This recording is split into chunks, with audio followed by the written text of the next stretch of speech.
I repeat to you, gentlemen, that your inquisition is fruitless. Detain me here forever if you will. Confine or execute me if you must. Have a victim to propagate the illusion you call justice. But I can say no more that I will have said already. Everything that I can remember, I have told you with perfect candour. Nothing has been distorted or conceded. And if anything remains vague, it is only because of the dark cloud which has come over my mind. That cloud and the nebulous nature of dark horrors which it brought it upon me. Again, I say, I do not know what has become of Harley Warren, though I think, almost hope, he is in a peaceful oblivion. If there be anywhere so blessed a thing, it is true that I have for 5 years been his closest friend, and a partial sharer of his terrible researches into the unknown. I will not deny, though my memory is uncertain and indistinct, that this witness of yours may have seen us together, as he says, on the Gainesville Pike, walking towards the big cypress swamp, at 2:30 on that awful night. That we bore electric lanterns, spades, and a curious coil of wire with attached instruments.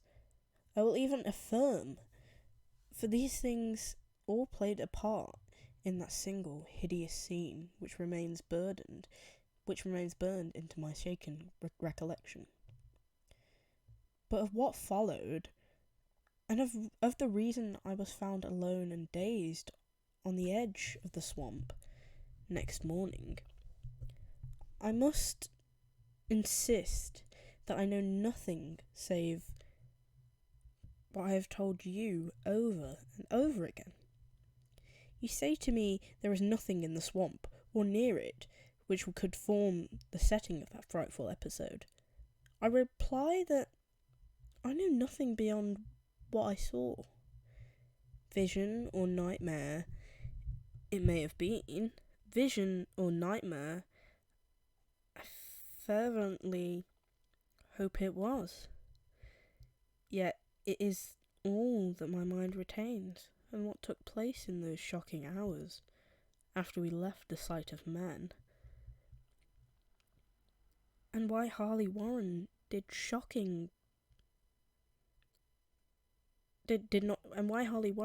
not return. He or his shade, or some nameless thing I cannot describe, alone can tell. As I have said before, the weird studies of Harley Warren were well known to me, and to some extent shared by me, of his vast collection of strange, rare books. On forbidden subjects I have read all that are written in the languages of which I am a master. But these are few, as compared with those in languages I cannot understand.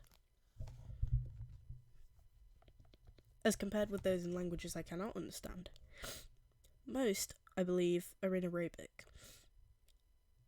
As the fiend-inspired book which brought on the end, the book which he carried in his pocket, out of the world, was written in characters whose like I never saw elsewhere.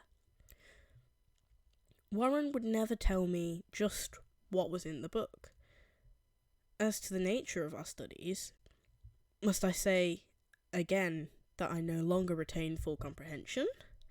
It seems to me rather merciful that I do not, for they were terrible studies, which I pursued more through reluctant fascination than through actual inclination. Warren always dominated me. Sometimes I feared him. I remember how I shuddered at his facial expression on the night before the awful happening, when he talked so incessantly of his theory why certain corpses never decay, but rest firm and fat in their tombs for thousands of years. But I do not fear him now, for I suspect that he has known horrors beyond my ken. Now I fear for him. Once more I say that I have no clear idea of our object on that night. Certainly it had much to do with something in the book which Warren carried with him. The ancient book, in undecipherable characters, which had come to him from India a month before. But I swear I do not know what it was that we expected to find. Your witness says he saw us at 2:30 on Gainesville Pike, headed for Big Cypress Swamp. This is probably true, but I have no distinct memory of it. The picture seared into my soul is of one scene only, and the hour must have been long after midnight, for a waning crescent moon was high in the vaporous heavens. This place was an ancient cemetery, so ancient that I trembled at the manifold sign of immemorial years. It was in a deep, damp hollow, overgrown with rank grass, mould, and curious creeping weeds, and filled with a vague stench, which my idle fancy associated absurdly with rotting stone. On every hand were the signs of neglect and decrepitude, and I seemed haunted by the notion that Warren and I were the first living creatures to invade a lethal silence of centuries. Over the valley's rim, a waning crescent moon peered through the noisome vapours that seemed to emanate from unheard of catacombs, and by its feeble, wavering beams, I could distinguish a repellent array of antique slabs, urns, cenotaphs, and mausoleum facades, all crumbling, moss-grown, and moisture-stained, and partly concealed by gross luxuriance of the unhealthy vegetation. My first vivid impression of my own presence in this terrible necropolis concerns the act of pausing with Warren before a certain half-obliterated I can't say that word, and of throwing down some burdens which we seemed to have been carrying. I now observed that I had with me an electrical lantern and 2 spades, whilst my companion was supplied with a similar lantern and a portable telephone outfit. No word was uttered, for the spot and the task seemed known to us. And without delay, we seized our spades and commenced to clear away the grass, weeds, and drifted earth from the flat, archaic mortuary. After uncovering the entire surface, which consisted of 3 immense granite slabs, we stepped back some distance to survey the carnal scene, and Warren appeared to make some mental calculations. Then he returned to sepulchre, and using his spade as a lever, sought to pry up the slab lying nearest to a stony ruin, which may have been a monument in its day. He did not succeed, and motioned to me to come to his assistance. Finally, our combined strength loosened the stone, which we raised and tipped to one side. The removal of the slab revealed a black aperture, from which rushed an effluence of miasmal gases, so nauseous that we started back in horror. After an interval, however, we approached the pit again, and found the exhalations less unbearable. Our lanterns disclosed the top of a flight of stone steps, dripping with some detestable ichor of the inner earth, and bordered by moist walls encrusted with nitre. And now for the first time in my memory records, verbal discourse. Warren addressing me at a length in his mellow tenor voice, a voice singularly unperturbed by our awesome surroundings. "I'm sorry to have to ask you to stay on the surface," he said, "but it would be a crime to let anyone with your frail nerves go down there. You can't imagine, even from what you've read and from what I've told you, the things I shall have to see and do. It's fiendish work. Carter, I doubt if any man without ironclad sensibilities could ever see it through and come up alive and sane. I don't wish to offend you, and heaven knows I'd be glad enough to have had you with me, but the responsibility is in a certain sense mine, and I couldn't drag a bundle of nerves like you down to probable death or madness. I tell you, you can't imagine what the thing is really like. But I promise to keep you informed over the telephone of every move. You see, I've enough wire here to reach the centre of the earth and back." I can still hear in memory those coolly spoken words, and I can still remember my remonstrances. I seemed desperately anxious to accompany my friend into those sepulchral depths, yet he proved inflexibly obdurate. At one time, he threatened to abandon the expedition if I remained insistent, a threat which proved effective since he alone held the key to the thing. All this I can still remember, though I no longer know what manner of thing we sought. After he had obtained my reluctant acquiescence in his design, Warren picked up the reel of wire and adjusted the instruments. At his nod, I took one of the latter and seated myself upon an aged, discoloured gravestone close by the newly uncovered aperture.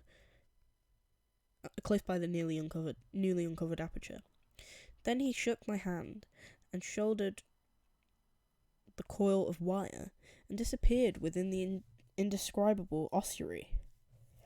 For a minute, I kept sight of the glow of his lantern. I heard the rustle of wire as he laid it down after him, but the glow soon disappeared abruptly. As if a turn in the stone staircase had been encountered, and the sound died away almost as quickly. I was alone, yet bound to the unknown depths by those magical strands whose insulated surface lay green beneath the struggling beams of the waning crescent moon. I constantly consulted my watch by the light of my electric lantern and listened with feverish anxiety at the receiver of the telephone, but for more than a quarter of an hour I heard nothing. Then a faint clicking came from the instrument, and I called down to my friend in a tense voice. Apprehensive as I was, I was nevertheless unprepared for the words which came up from that uncanny vault, in accents more alarmed and quivered than any I heard before. From Harley Warren, he who had so calmly left me a little while previously, now called from below with a shaky whisper more portentous than a louder shriek. "God, if you could see what I'm seeing!" I could not answer, speechless. I could only wait. Then came the frenzied tones again. "Carter, it's terrible, monstrous, unbelievable." This time my voice did not fail me, and I poured into the transmitter a flood of excited questions. Terrified, I continued to repeat, "Warren, what is it? What is it?" Once more came the voice of my friend, still hoarse with fear, and now apparently tinged with despair. "I can't tell you, Carter. It's too utterly beyond thought. I dare not tell you. No man could know it and live. Great God, I never dreamed of this." Stillness again. Save for my now incoherent torrent of shuddering inquiry, Then the voice of Warren in a pitch of wilder consternation. "Carter, for the love of God, put back the slab and get out of this. You get out of this if you can. Quick! Leave everything else and make for the outside. It's your only chance. Do as I say and don't ask me to explain." I heard, yet was able to only repeat my frantic questions. Around me were the tombs of darkness and the shadows. Below me some peril beyond the radius of human imagination, but my friend was in greater danger than I, and through my fear I felt the vague resentment that he should deem me capable of deserting him under such circumstances. More clicking, and after a pause, a piteous cry from Warren. "Beat it! For God's sake, put back the slab and beat it, Carter!" Something in the boyish slang of my evidently stricken companion unleashed my faculties.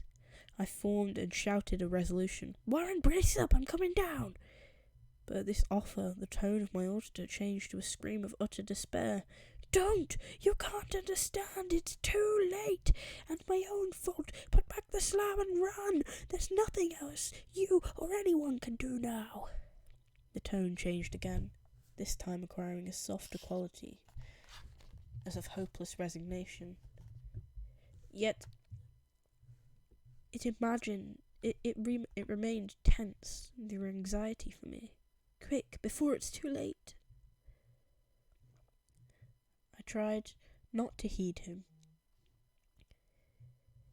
Tried to break through the paralysis which held me, and to fulfill my vow to rush down to his aid, but his next whisper found me still held inert in the chains of stark horror. "Carter, hurry, it's no use. You must go. Better one than two. The slab." A pause, more clicking than the faint voice of Warren. "Nearly over now. Don't make it harder. Cover up those damned slips and run for your life. You're losing time. So long, Carter. Won't see you again." Here Warren's whisper swelled into a cry that gradually rose to a shriek, fraught with the horror of stages. "Curse these hellish things! Legions! My God! Beat it! Beat it! Beat it!" After that was silence. I know not how many interminable eons I sat stupefied, whispering, muttering, calling, screaming into that telephone over and over again. Through those eons I whispered and muttered, called, shouted, and screamed, "Warren! Warren! Answer me! Are you there?" And then there came to me the crowning horror of all, the unbelievable, unthinkable, almost unmentionable thing. I've said that eons seemed to elapse after Warren shrieked forth his last despairing warning, and that only my own cries now broke the hideous silence. But after a while there was a further clicking in the receiver. I strained my ears to listen again. I called down, "Warren, are you there?" And in answer heard the thing which was brought. And in answer, where am I? And in answer heard the thing which has brought this cloud over my mind. I do not try, gentlemen, to account for that thing, that voice, nor can I venture to describe in detail, since the first words took away my consciousness and created a mental blank which reaches to the time of my awakening in the hospital. Should I say that the voice was deep, hollow, gelatinous, remote, unearthly, inhuman, disembodied? What shall I say? It was the end of my experience, and is the end of my story. I heard it, and knew no more. Heard it as I sat petrified in that unknown cemetery in the hollow amidst The crumbling stones and the falling tombs, the rank vegetation and the miasmal vapours, heard it all well from the innermost depths of the damnable open sepulchre as I was watched. Amorphous